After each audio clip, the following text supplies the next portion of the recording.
Jangan lupa untuk subscribe YouTube channel Metro TV News dan nyalakan notifikasinya. Pemirsa, lantas bagaimana ketersediaan vaksin booster untuk pelaku UMKM? Kita membahasnya, kami telah berhubung bersama dengan Deputi UKM Kementerian Koperasi dan UMKM, tentunya Hanung Harimba Rahman, sudah bersama kami dalam program Metro Siang. Pak Hanung, selamat siang. Selamat siang Pak Martin, selamat siang pemirsa semua. Ya Pak Hanung, vaksinasi booster sudah dimulai. Pelaku UMKM seperti pedagang ini pun berhadapan langsung dengan banyak orang untuk aktivitas ekonomi. Apakah mereka menjadi prioritas untuk mendapatkan vaksin booster? Ya, kami sedang mengupayakan agar mereka juga menjadi prioritas setelah kelompok lansia ya. Jadi kami akan berkoordinasi dengan Kementerian Kesehatan agar seperti tahun lalu bahwa kita dapat membantu Kementerian Kesehatan untuk melakukan vaksinasi untuk UMKM. Ya, karena UMKM ini kan sangat sangat penting kegiatan ekonomi dalam konteks kegiatan ekonomi dan sosial ya. Jadi seperti tahun lalu kami berharap kami juga bisa membantu Kementerian Kesehatan untuk memberikan vaksinasi kepada UMKM kita. Oke, Pak Hanung, apakah sudah didata berapa banyak pelaku UMKM yang akan mendapatkan booster? Kalau kami berharap bahwa angka-angkanya, kalau kemarin kan kita yang kita bantu tidak semua UMKM ya. Kemarin kita membantu percepatan itu di tempat-tempat yang risikonya paling tinggi, di kota-kota yang jadi epicentrum dari COVID kemarin. Jadi tahun lalu kita berikan sekitar 600-an ribu gitu ya. Ya kita bantu untuk melakukan vaksinasi untuk 600 ribu. Nah saat ini kami berharap sekurang-kurangnya 1 juta gitu ya. Sekurang-kurangnya 1 juta yang kita dapat bantu. Jadi ini bukan keseluruhannya ya. Ini kita akan membantu Kementerian Kesehatan untuk mempercepat vaksinasi untuk di UMKM yang tempat-tempat yang akan menjadi epicentrum dari COVID. Gitu. Oke, Pak Hanung, apa kriteria pelaku UMKM yang menjadi prioritas dan bisa mendapatkan vaksin booster segera? Ya, kalau kami yang pertama memang kita harapkan itu kalau kriteria kita kemarin itu usianya 18 tahun ke atas gitu ya, 18 tahun ke atas. Terus kemudian dia punya kegiatan tentunya ya, punya kegiatan UMKM dan lokasi-lokasinya di tempat-tempat yang memang diperkirakan akan menjadi bisa menjadi tempat penularan yang tinggi gitu ya. Dan kami kalau kemarin kan ada di 6 provinsi, kita akan perluas di provinsi-provinsi yang lain. Gitu ya. Kalau kemarin itu di Jakarta, kemudian Banten, kemudian di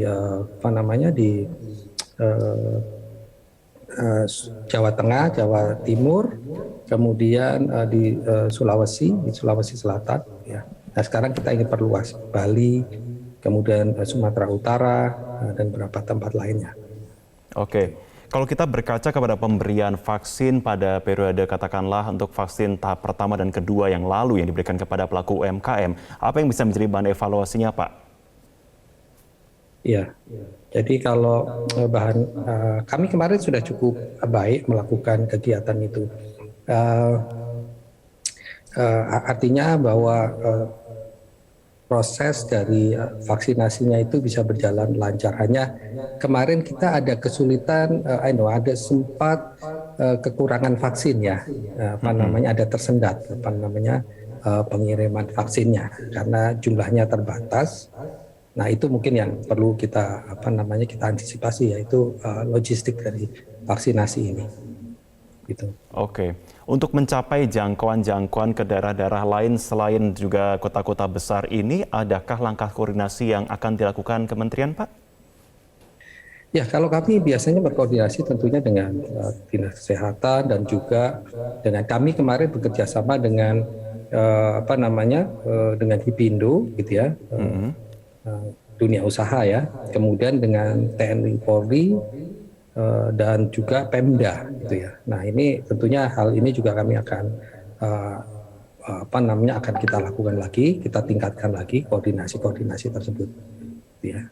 Jadi Oke. kemarin kita dengan TNI Polri, Dipindu, Pemda itu sangat efektif gitu, untuk melakukan vaksinasi dan juga tentunya Dinas-Dinas Kesehatan dan Kementerian Kesehatan. Oke, Pak Hanung, kalau saya berbicara mengenai kondisi pandemi, meskipun saat ini kita sudah memasuki kondisi perekonomian yang sudah cukup baik, UMKM sudah mulai bergeliat, tapi bagaimana kondisi secara keseluruhan, Pak? Berapa banyak yang sudah terlanjur gulung tikar? Ya, kemarin itu data yang terakhir kan ada, seingat saya itu kurang dari 10% ya. Tetapi sebagian kemarin sudah juga mulai recover. Mereka melakukan kegiatan usaha yang lain gitu dari jumlah itu. Jadi kami sih optimis bahwa UMKM ini bisa segera pulih ya. Jadi bisa segera pulih, melakukan kegiatan usaha lagi. Jadi ini beberapa survei ya, kalau ingin saya sampaikan pada kesempatan ini. Oke. Pada bulan Maret sampai April 2021 itu, bahwa dari hasil survei yang dilakukan EDB, Sironaski S yang dilakukan itu terjadi penurunan persentase UMKM yang tidak memiliki kas gitu ya, uang kas dan simpanan. Jadi itu menunjukkan bahwa mereka sudah baik ini cash flow-nya ya. Aktivitasnya sudah mulai kembali gitu ya. Itu hasil surveinya. Dan juga saya lihat bahwa program-program kemarin yang mungkin akan dilanjutkan kembali ini cukup efektif ya. Itu program PEN gitu ya, yang tahun 2020 dialokasikan 123 triliun, kemudian tahun 2021 ditingkatkan menjadi 162 triliun. Ini cukup efektif. Kemudian juga program-program lain yang tentunya membantu secara upaya pemulihan adalah BPUM dan subsidi bunga UMKM. Dia kemarin ini hasil survei menunjukkan program ini sangat sangat bermanfaat bagi UMKM kita untuk kembali beroperasi seperti sedia mula dan beradaptasi dengan kegiatan lain.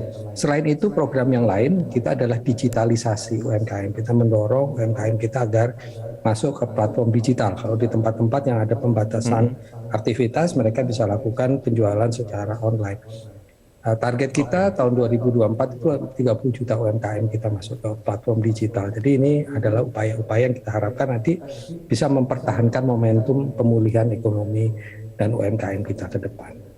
Oke, kalau kita bicara mengenai kondisi saat ini kita masih dibayangi oleh varian Omikron, dan itu pun juga artinya jikalau pelaku UMKM bertatap muka langsung dengan calon pembeli begitu juga akan berisiko. Apa langkah selanjutnya yang akan terus dimaksimalkan dari pihak kementerian, Pak? Ya, jadi itu tadi seperti saya sampaikan, kita dorong salah satunya adalah selain tentunya ya vaksinasi agar UMKM kita ini bisa aman untuk berjualan dan juga tidak jadi sebagai sumber penularan.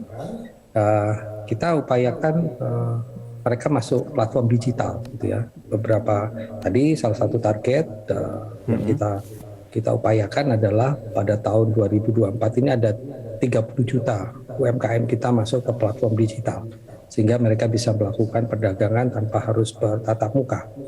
Gitu. Nah, ini banyak aktivitas yang kita lakukan. Kemudian juga ini juga didukung oleh banyak kegiatan kami. Selain pelatihan, kita juga melakukan kegiatan-kegiatan seperti Bangga Buatan Indonesia gitu ya. Itu targetnya salah satunya adalah target digitalisasi UMKM kita. Jadi itu kemudian kita juga tadi saya sampaikan juga kita punya program-program bagaimana mendorong UMKM kita ini bisa memanfaatkan event-event internasional yang ada sekarang. Misalnya forum G20, kemudian MotoGP dan sebagainya. Mereka selain berjualan secara fisik, kita juga sediakan platformnya gitu ya. Juga desain-desain yang cocok untuk yang bisa memanfaatkan euforia pada event-event tersebut. Nah, ini beberapa hal yang kita lakukan pada saat ini. Oke, baik. Terima kasih Pak Hanung Harimba Rahman, Deputi Bidang Usaha Kecil dan Menengah Kementerian Koperasi dan UKM sudah bergabung bersama kami dalam program Metro Siang. Selamat siang, Bapak.